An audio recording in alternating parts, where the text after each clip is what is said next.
मैं प्रभु यीशु के नाम में आप सबका स्वागत करता हूं और आप सबको जय मसीह की।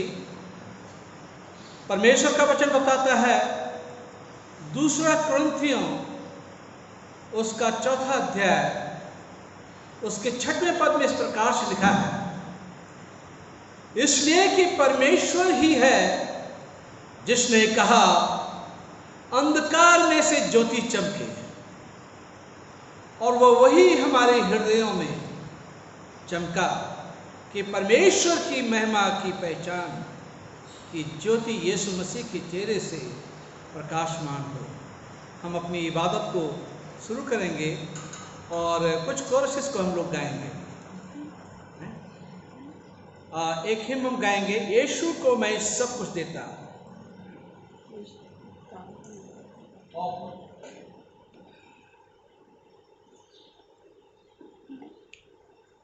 कलीसिया के गीत की किताब में से 236, कलीसिया के गीत की किताब में से 236, यीशु को मैं सब कुछ देता, सब कुछ करता हूँ कुर्बान।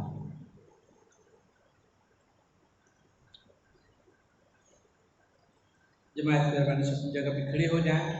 परमेश्वर को आदर देने के लिए आप जहाँ पे भी हैं परमेश्वर को आप आदर दें और अपने स्थानों पे खड़े हो जाएं।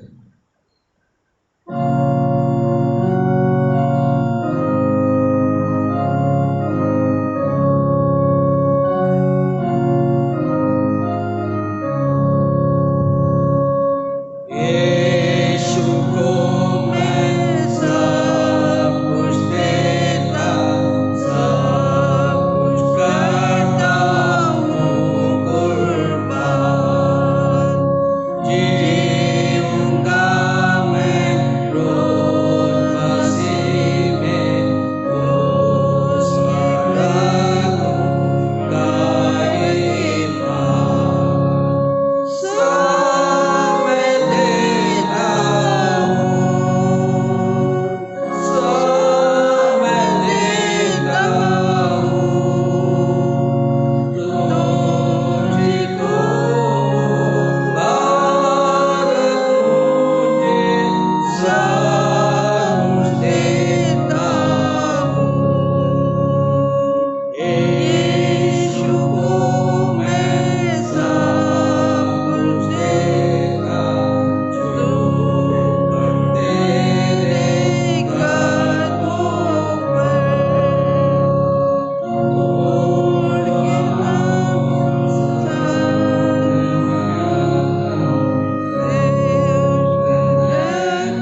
हे प्रभु, हमारे ओठ को खोल दीजिए। हे प्रभु, प्रातः काल आपसे ही प्रार्थना करते हैं। परमेश्वर पिता हमारे सृष्टिकर्ता की महिमा हो, उसके पुत्र हमारे मुक्तिदाता की महिमा हो, उसकी आत्मा हमें पवित्र करने वाले की महिमा हो, जैसे आपने थी अब और सदा युगांतर होती रहेगी। आमीन। हे सब सामर्थी प्रभु परमेश्वर, आप पवित्र पवित्र हैं। स्वर्ग और पृथ्वी आपके ऐश्वर्य से परिपूर्ण है। परम धाम में आपकी स्तुति हो। जमायत मेहरबानी से घुटना टेक लें या बैठ जाएं।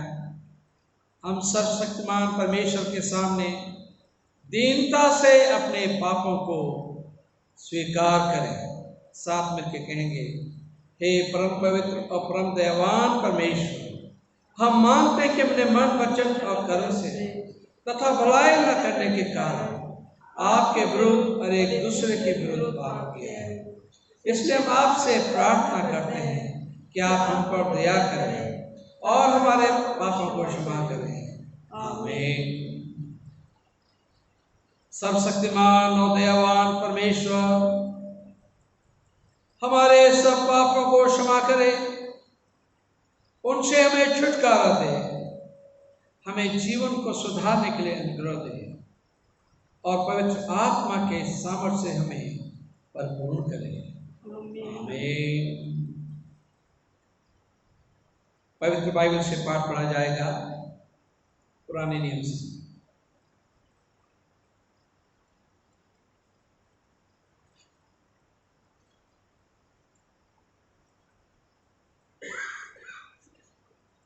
परमेश्वर के वचन से पढ़ेंगे। निर्गमन की किताब, उसका 34वां अध्याय और 29 पद से लेके आखिर तक। निर्गमन की पुस्तक, उसका 34वां अध्याय और 29 पद से आखिर पद तक। तब मूसा साक्षी की दोनों तख्तियां हाथ में लिए हुए सिने पर्वत से उतरा आता था। तब यहोवा के साथ बातें करने के कारण उसके चेहरे से किरणें निकल रही थी, परंतु वह यह नहीं जानता था कि उसके चेहरे से किरणें निकल रही हैं। जब हारून और सब इजरायलियों ने मूसा को देखा कि उसके चेहरे से किरणें निकलती हैं, तब वे उसके पास जाने से डर गए। तब मूसा ने उनको बुलाया और हारून मंडली के सारे प्रधानों समेत उसके पास आया और मूसा उनसे बातें करने लगा। इसके बाद सब इजरायली पास आए और जितनी आज्ञाएं यहोवा ने सीने पर्वत पर उसके साथ बात करने के समय दी थी, वे सब उनसे उन्हें बताएं। जब तक मूसा उनसे बात न कर चुका, तब तक अपने मुंह पर उड़ना डाले रहा। और जब मूसा भीतर यहोवा से बात करने को उसके सामने जाता, तब वह उस ओढ़नी को निकलते समय तक उतारे हुए रहता था। फिर बाहर आकर जो जो आज्ञा उसे मिलती उन्हें इजरायलियों से कह देता।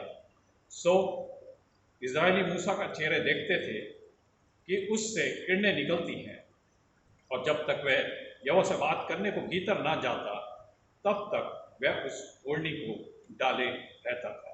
ये परमेश्वर का वचन। परमेश्वर का धन्यवाद हो। हम प्रेज एंड वर्शिप में जाएंगे। हम अपनी जगह पे खड़े हो जाएंगे परमेश्वर को आदर देते हुए।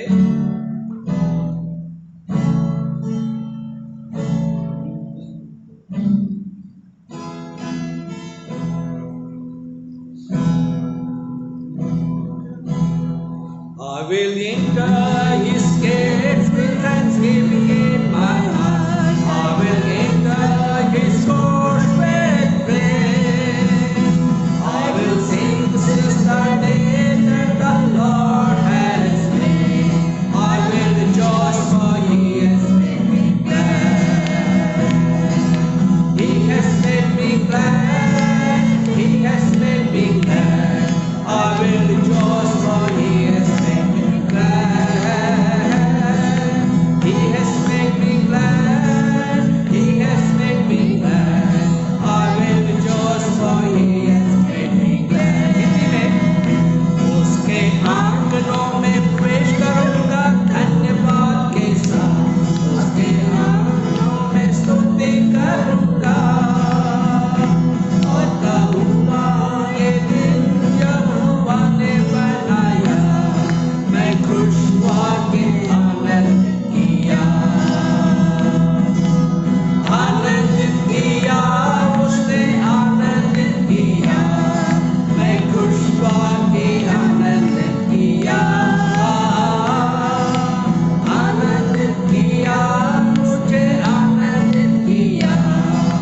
खुश हुआ कि आनंद दिया। उसने दाखरसों पे ढूंढेला, मेरी आत्मा को चंगा किया। उसने दाखरसों पे ढूंढेला, मेरी आत्मा को चंगा किया। यरीहो के किनारे अदमुआ पड़ा, यरीहो के किनारे अदमुआ पड़ा। उसने दाखरसों पे ढूंढेला, उसने दाखरसों पे ढूंढेला। यीशु यीशु यीशु मैंने तुझको पा लिया। यीशु यीशु यीशु मैंने तुझको पा लिया। यीशु यीशु यीशु मैंने तुझको पा लिया। मैंने यीशु को पा लिया। बोलो जय मिलकर जय, बोलो जय यीशु की जय, बोलो जय मिलकर जय, बोलो जय यीशु की जय, बोलो जय जय जय।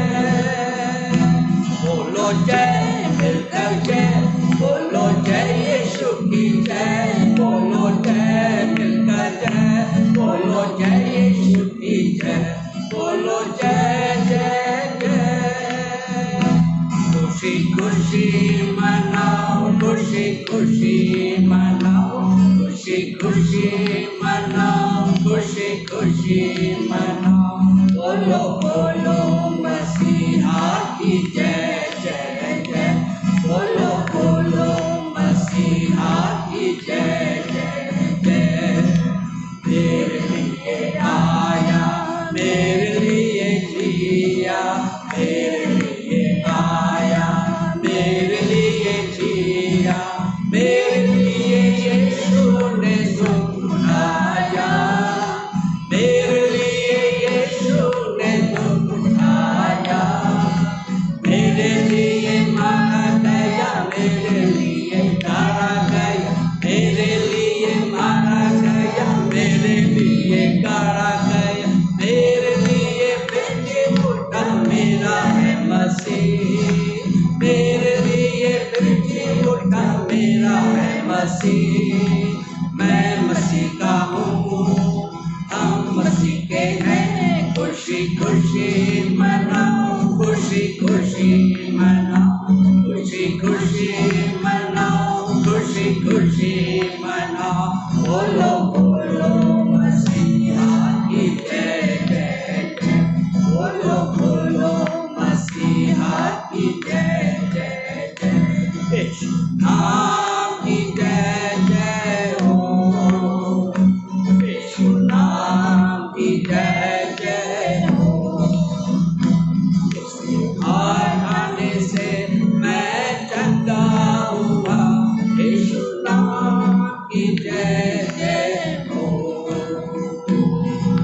स्तुति आराधना ऊपर जाती है, आशीष लेकर नीचे आती है।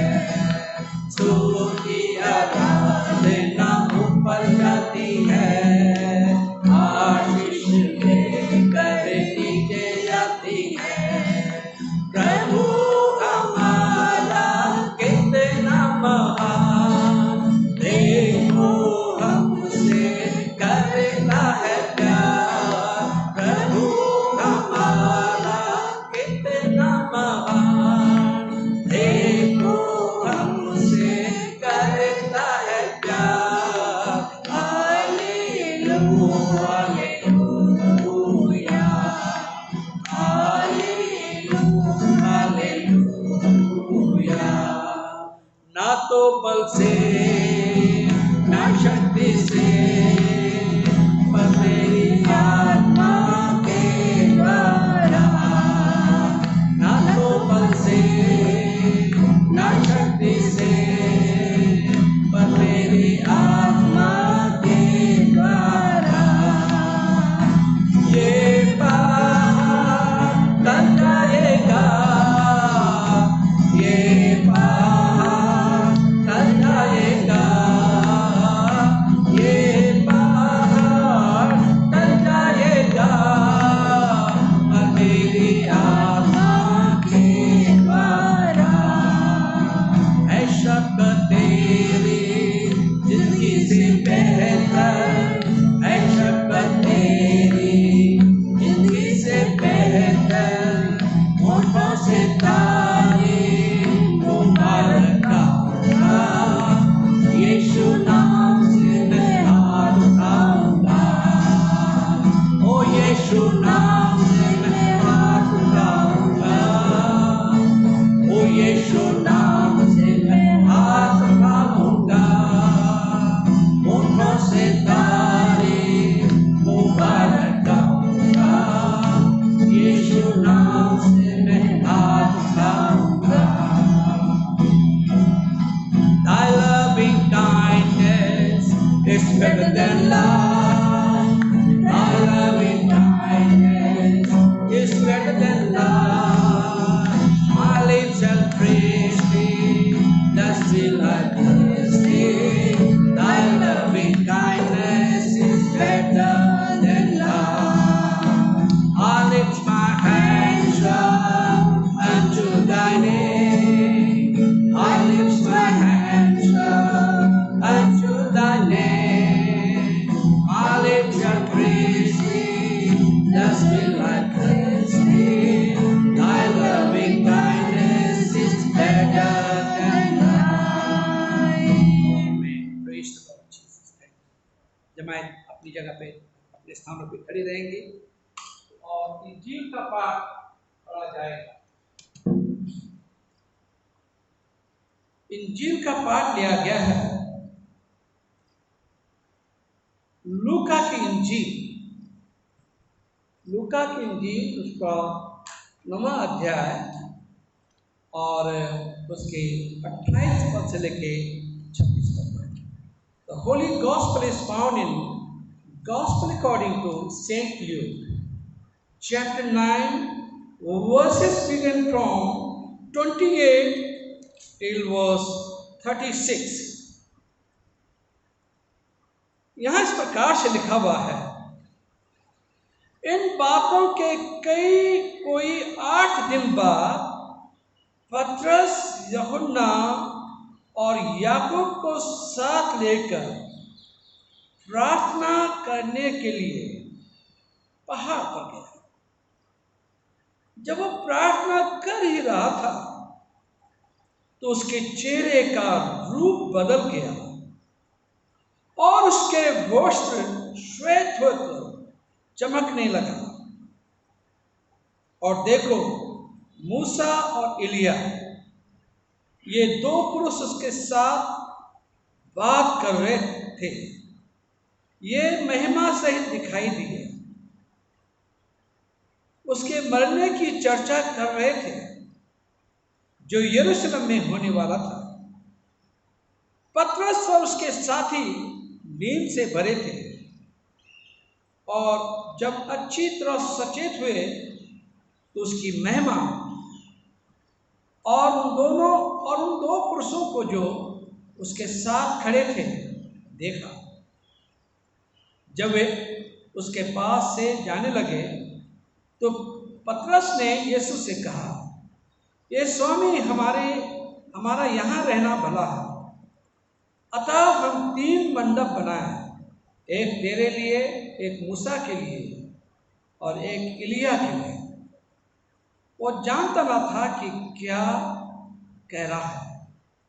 वो ये कह ही रहा था कि एक बादल ने आकर उन्हें छा लिया और जब वे उसे बादल से गिरने लगे तो डर गए। तब उस बादल में से ये शब्द निकला, ये मेरा पुत्र है और मेरा चुना हुआ है, इसकी सुनो। यह शब्द होते ही यीशु अकेले पाया गया और वो चुप रहे और जो कुछ देखा था उसकी कोई भी उन दिनों में किसी से बात नहीं कही, चर्चा नहीं की। ये प्रभु यीशु का सुसमाचार है। प्रभु यीशु तेरी महिमा हो। जमात मेहरबानी से अपना स्थान ग्रहण कर लें, हम प्रार्थना करेंगे।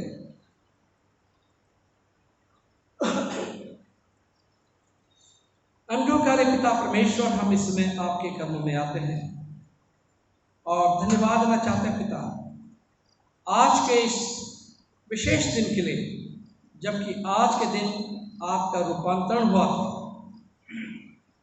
और चेलों ने आपकी महिमा देखी। प्रभु यीशु, हम चाहते हैं कि हम सब आपकी महिमा देखें। हम अपने आप को, अपने जीवनों को प्रभु आपके हाथों में रखते हैं। आज हमें अपने वचन के द्वारा बातचीत करें और अपनी महिमा हम पे प्रकट करें। इस दुआ को सुनकर कबूल कर आपके बेटे प्रभु यीशु के नाम से मांगते हैं, आमीन। आप सबको जय मसीह की। परमेश्वर आप सबको आशीषित करें और हम आप लोगों के लिए बराबर दुआ करते हैं जो लॉकडाउन की वजह से, कोरोना कोविड-19 की वजह से चर्च नहीं आ पा रहे हैं, उन सब के लिए दुआ होती है और उन सब के लिए ये फेसबुक ऑनलाइन जो है ये प्रार्थना सभा की जाती है ताकि आप सब लोग इस प्रार्थना सभा में सम्मिलित हो सकें, परमेश्वर की आशीषों को प्राप्त कर सकें।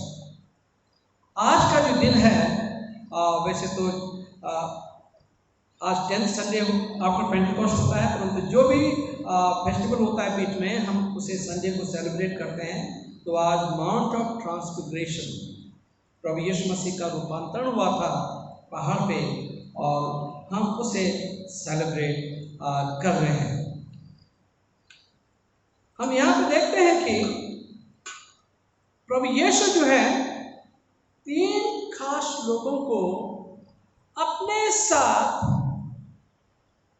पहाड़ पे ले गए, माउंट हरमोन पे ले गए और कहा जाता है कि उसी पहाड़ पे, सिय्योन पर पहाड़ वही कहलाता है, कि कहते हैं, कहा जाता है कि उसी पहाड़ पे मूसा गया था और मूसा को बादलों ने छा लिया था,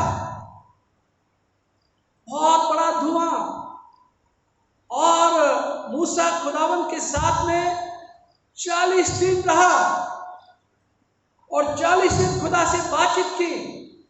और जब मूसा वहां से उतरा, जैसे अभी हमने निर्गमन की किताब उसका 34 अध्याय में पढ़ा कि जैसे मूसा वहां से नीचे उतरा तो इजराइल के लोग, जितने लोग थे, वो उसकी शक्ल को नहीं देख पाए। उसके चेहरे में एक अजीब नूर था, एक चमक थी और उससे घबरा गए, उसे देख नहीं पा रहे थे। प्रिय मित्रों, अक्सर हम लोग कहते हैं कि हम विश्वासी हैं, हम बॉर्न अगेन क्रिश्चियन हैं,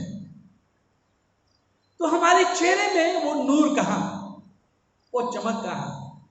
जितने ज्यादा हम खुदा के करीब रहेंगे उतनी ही ज्यादा चमक हमारे चेहरे पे होगी। परमेश्वर के लोग खुद देखते हैं। अचानक से मैं एक बार, बहुत साल पहले मैं दिल्ली में था, एक परिवार में, एक भाई दीपक रॉबर्ट हैं, उसके परिवार में था मैं, शायद वो भी सुन रहे होंगे इस समय।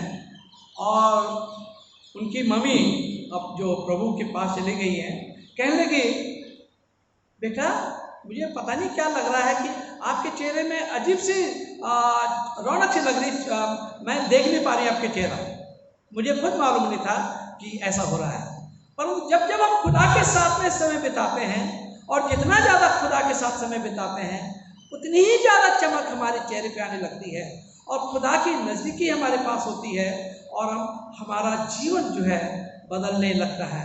जितने ज़्यादा हम खुदा के करीब रहने लगते हैं हमारा जीवन बदलने लगता है। यहाँ पे भी यीशु जो है अपने 3 खास चेलों को, पतरस, याकूब और यूहन्ना, पीटर, जेम्स और जॉन, ये तीनों जो थे, तीनों को जो है प्रभु यीशु मसीह ने घेर रखा था। और इन तीनों चेलों को जो है यीशु बहुत जगहों पे ले गया, मैं मकसद बताऊंगा कि मकसद क्या था तीनों को बहुत जगह पे ले आने का। वो उनके साथ थे, तीनों चेले उसके साथ थे जब जायरस की लड़की को प्रभु यीशु मसीह ने जीवन दिया। गार्डन ऑफ गेथसेमनी में ये तीनों चेले यीशु के साथ। इसका मतलब ये तीन चेले खास चुने हुए थे, और इसलिए चुने हुए थे ताकि इन्हें एक विशेष लीडरशिप इन्हें दिए जाए, एक विशेष काम इन्हें दिया जाए। तो इन तीन लोगों को खास विशेष काम के लिए चुना गया था। हम यहाँ पर देखते हैं कि एक विशेष पोजीशन खुदा इन्हें देना मांगता था। Peter was to be the leader of the early church। Early church का लीडर होना जो है उसको चुना गया था, और इसलिए पतरस को यीशु जो है ज़्यादातर खास जगहों पे अपने साथ रखा था, ताकि पतरस जो है यीशु की महिमा देख सकें, यीशु की सामर्थ देख सकें। अब जब समय आए तब वो घबराए, जब परेशानियों के बाद उन्हें छा जाए तब वो घबराए। इसलिए जो है पतरस को यीशु ने हमेशा अपने साथ रखा, और पतरस को कहा तू रॉक है, तू चट्टान है, तुझ पे मैं अपनी कलीसिया बनाऊंगा। और ये भी कहा कि स्वर्ग की चाबियां मैं तुझे देता हूँ। स्वर्ग की चाबियां का मतलब है परमेश्वर का वचन मैं तुम्हें देता हूँ। और अब जितने भी हमारे ऑर्डिनेशन होते हैं, अपोस्टोलिक चर्च जो होते हैं, हमारी कलीसियाएं होती हैं, पतरस ने किसके ऊपर हाथ रखा और उसके बाद किसने किसके ऊपर हाथ रखा, उस बात को ट्रेस किया जा सकता है। इसलिए हमारे यहाँ ऑर्डिनेशन जो है बिल्कुल फर्क है। दूसरी कलीसियाओं में एल्डर, ब्रदर ये सब होते हैं, परंतु हमारी कलीसियाओं में प्रीस्ट होते हैं। प्रीस्ट और एल्डर ब्रदर में बड़ा फर्क है, लोग फर्क नहीं समझते हैं। इसमें ये ट्रेस होता है कि किसने किस बिशप के ऊपर हाथ रखा, किस बिशप ने किस पादरी के ऊपर हाथ रखा। तो ये चला जा रहा है पतरस के जमाने से। तो इसलिए प्रीस्टहुड जो है, हर एक को पादरी कह देते हैं, हर एक को पादरी नहीं होता है, ऑर्डेन होता है, और परमेश्वर का मखसूस किया हुआ होता है, परमेश्वर का मखसूस किया होता है। तो पतरस को यीशु ने चुना था और कहा तेरे ऊपर मैं अपनी कलीसिया बनाऊंगा। तो ये भविष्य का आज अर्ली चर्च लीडर था कि ये इसके ऊपर में कलीसिया की स्थापना हुई। The one who was to be open the door of the gospel, जिसे सुसमाचार के प्रचार का दरवाजा खोलना था, जिसे गैर यहूदियों और गैर यहूदियों के बीच में प्रचार करना था। जैसे आप पढ़ेंगे प्रेरितों के कार्य उसका 2 अध्याय उसके 1 पद में भी है, और फिर उसके बाद 10 पद में। फिर जेम्स को, याकूब को यीशु अपने साथ क्यों ले गया? James was to be the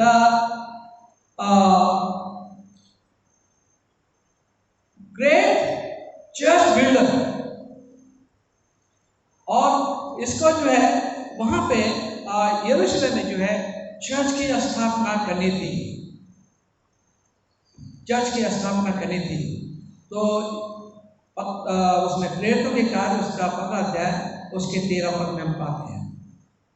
यूहन्ना जो था, इसे प्रकाशित रेवलेशन मिलना था, परमेश्वर का दर्शन इसे होना था, और तब जाके इन्होंने जो है प्रकाशित वाक्य की किताब जो खुदा ने कही, उन किताबों को जो है, उन अध्यायों को जो है ये जॉन ने लिखा।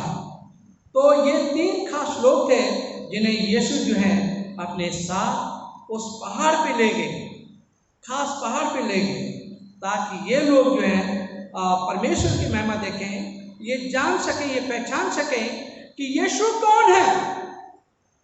अक्सर लोग जो हैं, कोई कह रहे थे उस जमाने में ये बड़ा भविष्यवक्ता है, ये तो एलिया है। कोई कह रहा था कि ये कोई जादूगर है, एकदम से लोगों को ठीक कर देता है, कुछ भी कर सकता है, ये जादूगर है। कोई कहता था ये परमेश्वर है, परंतु कोई ठीक से नहीं जानते थे कि यीशु कौन है। तो यीशु चाहते थे कि पतरस और याकूब और यूहन्ना ये तीनों जाने, ताकि बाद में ये यीशु की पिक्चर को क्लियर करें कि यीशु है कौन।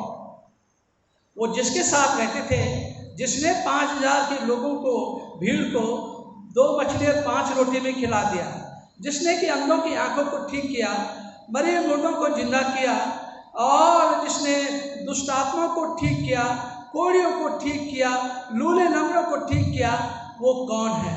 वो ऑर्डिनरी व्यक्ति नहीं है, ये कोई जादूगर या कोई भविष्यवक्ता नहीं है, परंतु वो सारे संसार का बनाने वाला परमेश्वर है। वो सारे संसार का बनाने वाला परमेश्वर है।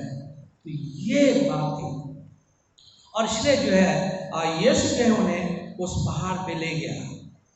कहते हैं, इस कमेंटेटर कहते हैं कि सियोन पर्वत था। कमेंटेटर ये भी कहते हैं वहाँ पे एक कलीसिया बनाई गई है, एक चर्च बनाया गया है उसी जगह पे, और इसे माउंट ऑफ ट्रांसफिगरेशन का चर्च कहा जाता है। तो ये चर्च जो है बहुत ही फेमस है और हिस्टोरिकल जगह यहाँ पे है।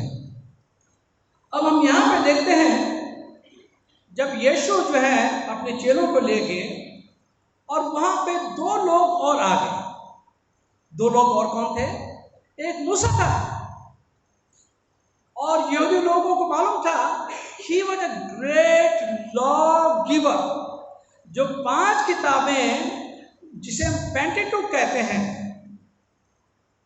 तौरेत की किताब कहते हैं, पेंटेटुक लॉ की किताब कहते हैं, वो किताबें जो है वो मूसा पे रिवील्ड हुई। मूसा ने लिखी पहली 5 किताबें। तो ये वो है जो लॉ गिवर था। इसलिए यहूदियों में, इज़राइल में मूसा की बहुत भारी इज्जत है। दूसरा जो था एलिया, ये वाज अ ग्रेट प्रॉफिट, सबसे बड़ा भविष्यवक्ता था, खुदा के बहुत करीब था। तो वो भी वहां पे आया। अब ये लोग क्यों वहां पे आए? वो इसलिए आए कि जो मिशन वर्क के लिए प्रभु यीशु मसीह दुनिया में आए थे, पूरे मानव जाति के लिए प्राण देने के लिए आए, प्राण देने के लिए प्रभु यीशु मसीह आए थे। उसकी कुर्बानी के बारे में डिस्कस करने के लिए वो लोग वहां पे आ गए, ताकि ये चेले भी समझें, और डिस्कस करने के लिए आए थे। तो चेलों ने क्या देखा कि वो पहाड़ जो है, वो जगह जो है, तीनों को बादल ने घेर दिया, बिल्कुल बादल ने घेर दिया। और यहूदियों के जो परमेश्वर के लोग हैं, इजराइलाइट जो थे, उन्हें मालूम था हैकल जब बनाई गई थी तो बादल से घिरी थी, धुएं से बिल्कुल गिर गई थी। और जब वो मूसा पहाड़ पे गया था तो वहाँ पे भी वो बादलों से घिर गया था। और जब जहाँ वाचा का स्तूप रखा जाता था वो बादल से गिर जाता था, जिसका मतलब है कि परमेश्वर की उपस्थिति उस जगह पे है। तो यहाँ पे परमेश्वर की उपस्थिति में कौन आए थे? यीशु मूसा और एलिया की उपस्थिति में महान नहीं हुए, परंतु मूसा एलिया जो है यीशु की उपस्थिति से वो महान हो गए। वो उसकी उपस्थिति में आए और उसी की कुर्बानी के बारे में बातचीत करने लगे, क्योंकि मूसा जो है लॉ गिवर था और एलिया जो था बहुत भारी उस जमाने का यहूदियों का भविष्यवक्ता था। तो इसलिए जो है ये तीनों वहाँ पे इकट्ठे, दोनों इकट्ठे हुए यीशु की कुर्बानी के बारे में बातचीत करने के लिए। और यीशु के वस्त्र जो थे ग्लिटर लाइक एनीथिंग, कहते हैं कि दुनिया का कोई भी धोबी जो है ऐसे साफ कपड़े, ऐसे चमकदार धोबी कपड़े नहीं धो सकता है, या बिल्कुल पॉलिश किया हुआ ब्रॉन्ज जिसे कहते हैं, चमकीला, या सोना कह लीजिए, या पॉलिश की भी कोई धातु कह लीजिए, तो इतने चमक रहे थे यीशु के कपड़े, यीशु जो थे और वो तीनों जो थे चमक रहे थे, उनसे ज़्यादा यीशु चमक रहे थे। और पतरस, याकूब और यूहन्ना ने यीशु की महिमा देखी कि जिस यीशु की हम आराधना करते हैं वो यीशु कितना महान है, कितना कितना महान है। उन्होंने देखा और देव विधियों वो परमेश्वर के साथ रहते थे, तो उन्हें इस बात का एहसास हुआ।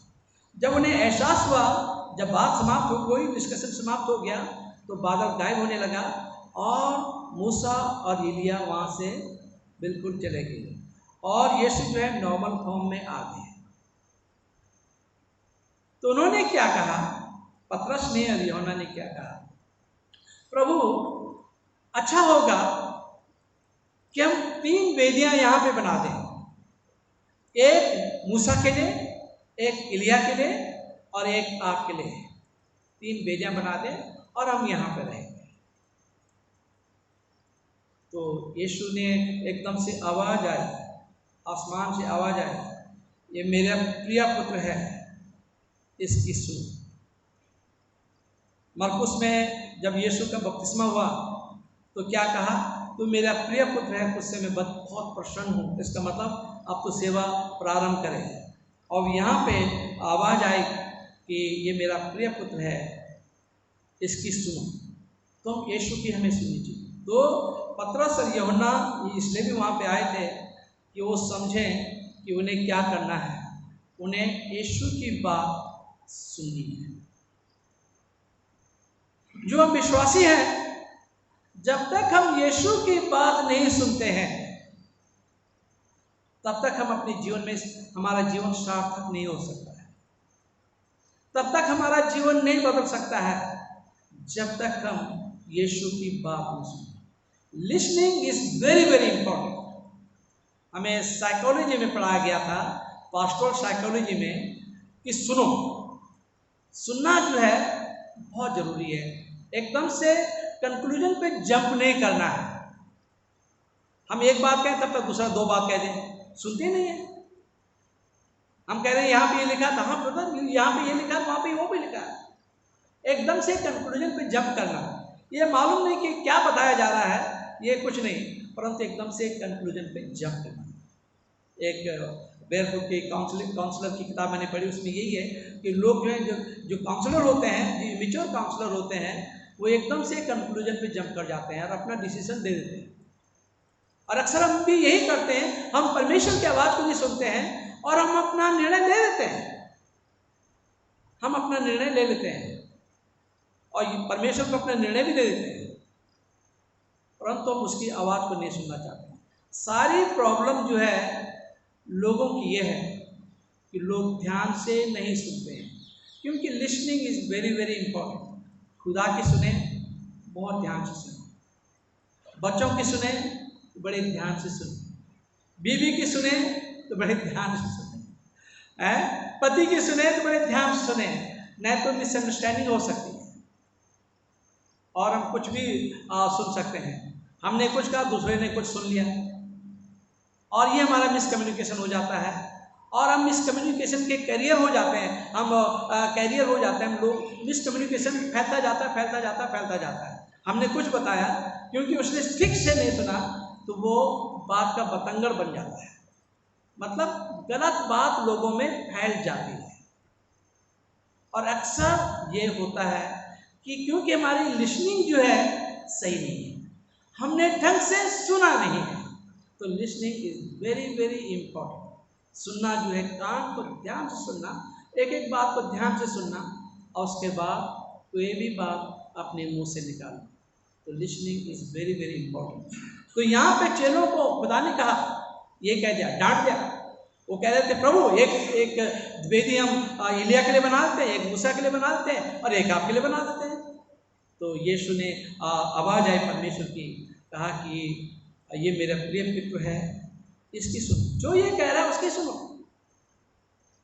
हम विश्वासियों के क्या करना है कि जो यीशु कहते हैं, जो वचन कहते हैं, जब वचन पढ़ते हैं तो वचन हमसे बातचीत करता है, तो हम वचन को सुने और उस पर अमल करें।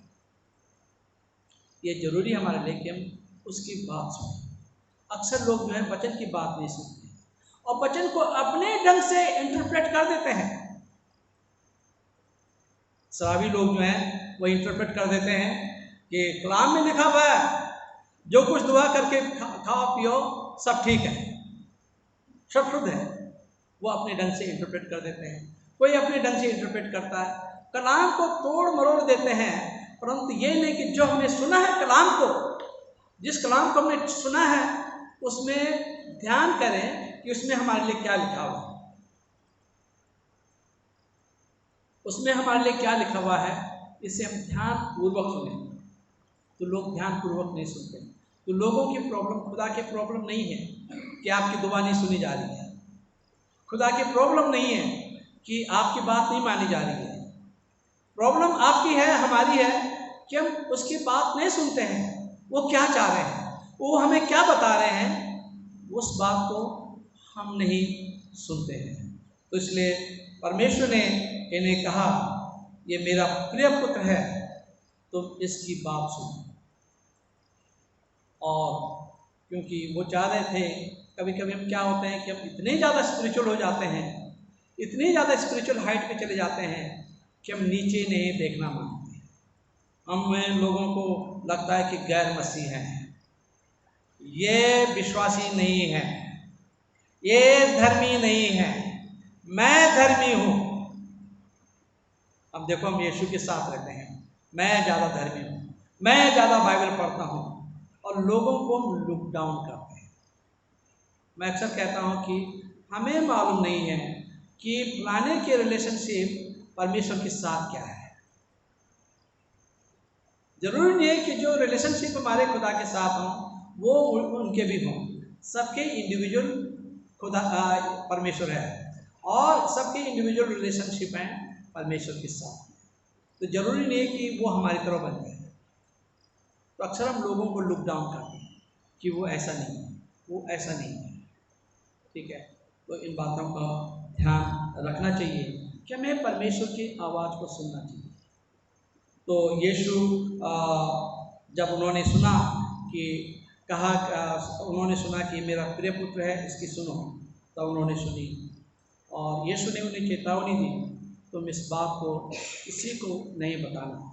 उन दिनों उन्होंने किसी को नहीं बताया, क्योंकि हो सकता था कि जिस कार्य के लिए वो आया था वो कार्य नहीं हो पाता, उसे कुर्बानी नहीं दे पाता यीशु।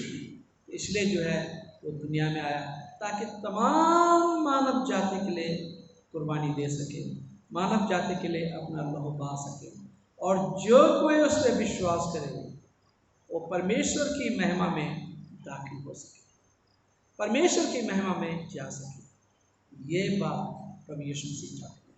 आज भी प्रभु यीशु मसीह यही चाह रहे हैं कि हम उसके नज़दीक चलें, उसकी सुने और उसकी महिमा को हम देखें। जैसे मूसा ने तो यीशु की पीठ, परमेश्वर की पीठ देखी, क्योंकि परमेश्वर के मुंह को देख के कोई जीवित नहीं रह सकता।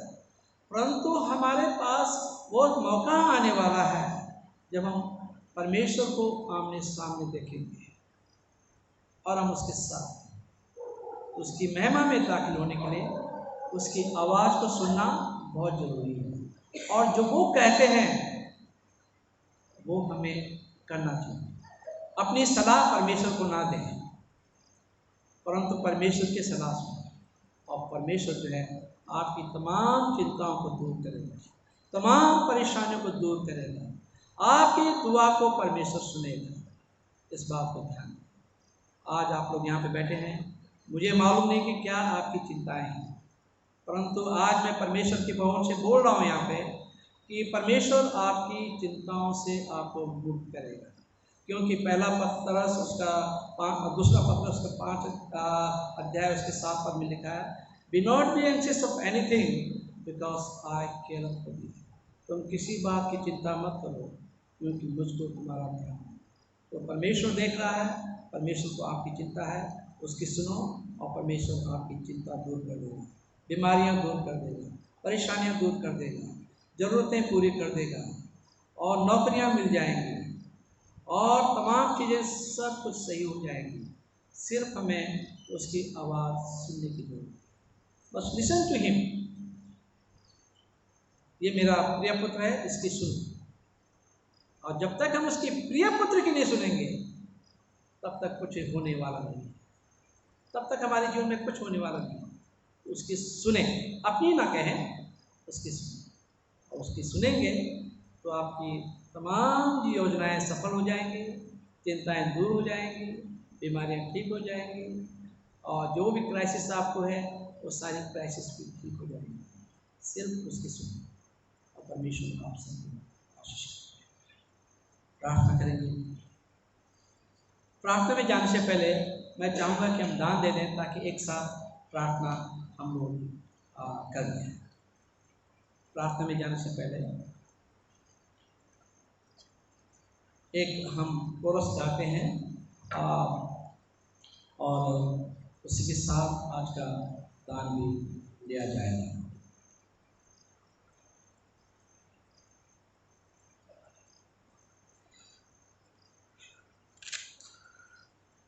यदि आपको एक गाना आता है तो वो आप गा सकते हैं मेरे साथ में प्रार्थना में।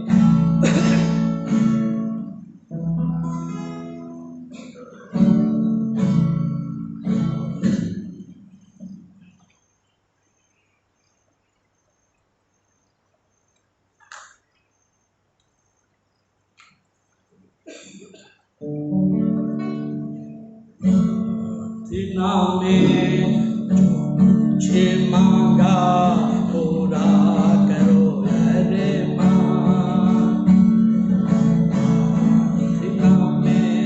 जो मुझे मांगा पूरा करो अरे माँ। सारी खताएं माना करूँ मैं, तेरा करूँ अब ध्यान।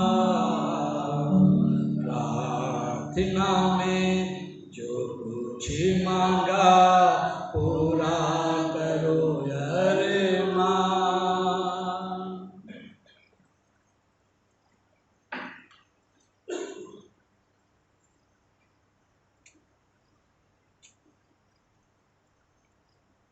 हम प्रार्थना करेंगे। अनुभवकारी पिता परमेश्वर, हम इस समय आपके कदमों में आते हैं और हृदय से धन्यवाद देना चाहते हैं आपके वचन के लिए जो अभी हमने सुना। और आप चाहते हैं प्रभु कि हम आपकी बेटे की आवाज़, यीशु की आवाज़ सुन सकें, ताकि हमसे क्या कह रहे हैं उस बात को हम समझ सकें। खास करके प्रभु मैं धन्यवाद देना चाहता हूँ इस दान के लिए। आपके बच्चों ने बड़ी श्रद्धा भक्ति से ये दान दिया है। इस दान पे प्रभु आपकी बड़ी बरकत हो, और जिस खजाने से भी आया है 100 गुना, 1000 गुना, लाख गुना और देना मेरे को, ताकि उनके खजाने हमेशा भरे पूरे रहे और हमेशा तेरी खिदमत के लिए उनके हाथ हमेशा आगे रहे। आज मैं खास करके प्रार्थना करता हूँ उन लोगों के लिए जिनकी पारिवारिक समस्या है, चाहे वो दुनिया के किसी भी कोने में हो, और जो आज जिस प्रार्थना को सुन रहे हैं, मेरे प्रभु प्रार्थना है उनके लिए, उनके परिवार के लिए, उनकी पारिवारिक समस्या को कि प्रभु आप समाधान करें। प्रभु मैं प्रार्थना कर रहा हूँ उन सारी कंट्रीज के लिए जो इकोनॉमी की वजह से जूझ रहे हैं। इकोनॉमी सारी कंट्रीज की, सारी वर्ल्ड की सही हो सके। जिन लोगों की नौकरियां गई हैं इस कोविड-19 के दौरान, उन लोगों की नौकरियां फिर से वापस आ सके। हम उन कंपनीज के लिए प्रार्थना करते हैं इस कोविड-19 की वजह से, या व्यवसाय जो ठप हो गए हैं वो व्यवसाय फिर से रिस्टोर हो सके और अपनी ऊंचाई पे जा सके। हम प्रार्थना करते हैं जो कोविड-19 से इस कोरोना वायरस से ग्रसित है, आपने छुए प्रभु और चंगाई दी। मैं दुआ मांगता हूं पूरी दुनिया के लिए, पूरी दुनिया में आपकी शांति और सुलह कायम हो। जिनके घरों में ट्रेजिडीज हुई हैं उनको प्रभु आप तसल्ली इनायत करें। जो आज जरूरत में है उनकी जरूरत को पूरा करें। जो आज बीमार हैं अपने घरों पे जहां भी हैं, आप अपना चंगाई वाला हाथ उनके ऊपर रखें, छुए प्रभु और चंगाई करें। क्योंकि जो इलाज मेडिकल साइंस नहीं कर सकती है वो इलाज आपके पास है, क्योंकि आपने इंसान को बनाया है और आप इंसान को ठीक भी कर सकते हैं। प्रभु मेरी प्रार्थना है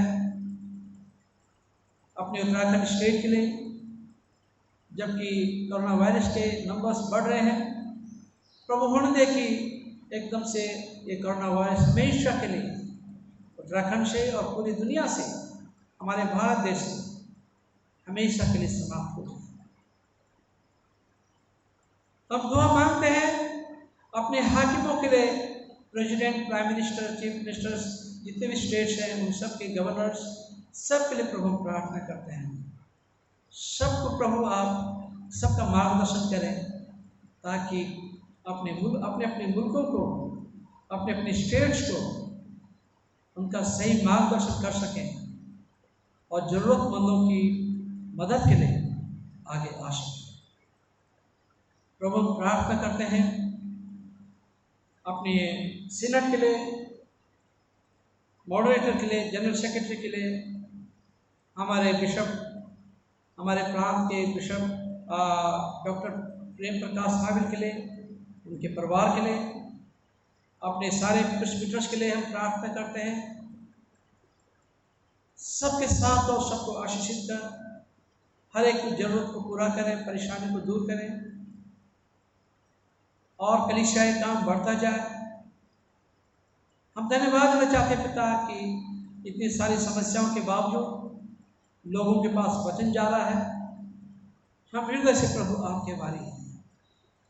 हमारी कलीसिया में जो बीमार हैं प्रभु हम प्रार्थना करते हैं मिस्टर जेम्स बरकत मसीह के लिए, मिस्टर इलियास के लिए प्रभु प्रार्थना करते हैं और मिसेस इकबाल मसीह के लिए प्रार्थना करते हैं और प्रभु हम मिसेस जट के लिए भी प्रार्थना करते हैं जो कि जिस्मानी तकलीफ की है और इसी प्यारे को मेरी प्रार्थना है कि आप उन्हें चंगाई इनायत करें। मेरे प्रभु हम प्रार्थना करते हैं राकेश की मम्मी के लिए जो ऋषिकेश में है। प्रभु आप जो आपकी इच्छा है आप अपनी इच्छा उन पर प्रकट करें और प्रभु हम मानव है, हम चाहते हैं कि ठीक हो जाए और आपके लिए कोई भी काम कठिन नहीं है।